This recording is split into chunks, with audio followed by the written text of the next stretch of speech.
J'entends un torrent mugir du temple. Il y a un temps où je suis allée à l'hôpital pour visiter un ami de la famille, quelqu'un de la famille avec mon époux. Et quand on est arrivé à l'hôpital, j'ai trouvé notre ami, on a conversé, on a parlé un peu. Et à un moment donné, il fallait que les infirmières viennent s'occuper du patient. Alors il fallait qu'on sorte de la chambre. Mais dans la chambre du patient, c'était une chambre double. Ce qu'on appelle une chambre double, ça veut dire qu'il y avait quelqu'un d'autre aussi dans la chambre. Il y avait un autre lit pour un autre patient. Mais tout le long, quand on était en train de parler avec avec la personne, l'autre personne, la patiente qui était dans l'autre lit, elle disait tout le temps, j'ai peur, j'ai peur, j'ai peur. Alors dans mon cœur, je me disais, Seigneur, cette personne a visiblement besoin de toi. Je ne sais pas ce que tu aimerais que je fasse, mais je suis à ta disposition, Seigneur. Et donc, quand l'infirmière est entrée, qu'il fallait qu'on sorte de la chambre, on a commencé doucement à sortir. Il y avait mon époux qui était devant moi avec ma belle-sœur qui était devant. Et pour sortir de la chambre, il fallait passer devant le lit de l'autre patiente. Alors, on marchait et quand je suis arrivée à la hauteur de cette dame-là, je me suis tournée seulement. Je me suis tournée pour la regarder. Et quand je l'ai regardée, j'ai été très surprise de voir qu'elle me fixait tout droit. Vraiment, ses yeux étaient comme scotchés sur moi. Et puis elle m'a dit, en me fixant, elle m'a dit, vous avez la lumière, je veux la lumière. Alors là, mon cœur a fondu. J'ai dit, Seigneur, je comprends maintenant. C'est ça, c'est ton temps. Tu veux que je fasse quelque chose pour toi. Alors les autres ont continué à sortir de la chambre. Moi, je me suis tournée, je suis allée directement au pied du lit de cette patiente-là. Je ne la connaissais pas. C'était une Québécoise. Alors, j'ai pris son visage comme ça, comme si c'était ma propre mère.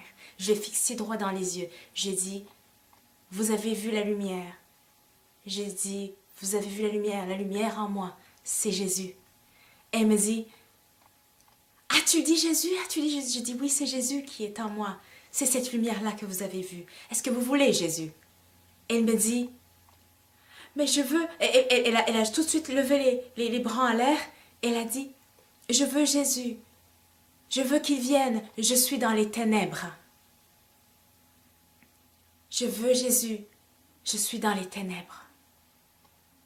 Alors, en une minute, je lui ai dit, ok madame, vous êtes dans les ténèbres, c'est vrai. Vous allez demander pardon pour vos péchés et vous allez inviter Jésus dans votre vie. Elle a fait une prière. C'est certain que j'ai prié pour elle rapidement. Je sentais qu'il y avait vraiment beaucoup de... il y avait des esprits, des démons en elle. Elle avait besoin de délivrance. Alors rapidement, j'ai prié pour cette dame-là. Et je suis sortie de la chambre parce que normalement, je n'étais pas supposée rester là parce que c'est pas quelqu'un de ma famille. Je suis sortie. Je veux vous encourager aujourd'hui.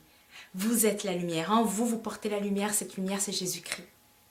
Et là, quand on porte la lumière, quand on est la lumière, on ne peut pas mettre une lumière en dessous du buisson.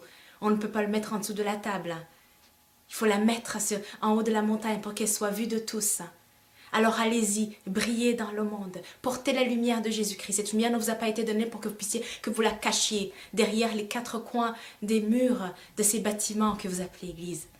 Vous êtes appelés à aller dans le monde, à être le sel de la terre, la lumière du monde. Alors allez-y, libérez les captifs et annoncez la bonne nouvelle du royaume. Soyez bénis. J'entends un torrent mugir du temple. J'entends un torrent mugir du temple. Au son de Yahweh, au son de Yahweh, la guérison est venue, la délivrance est venue, et le salut est ici. La guérison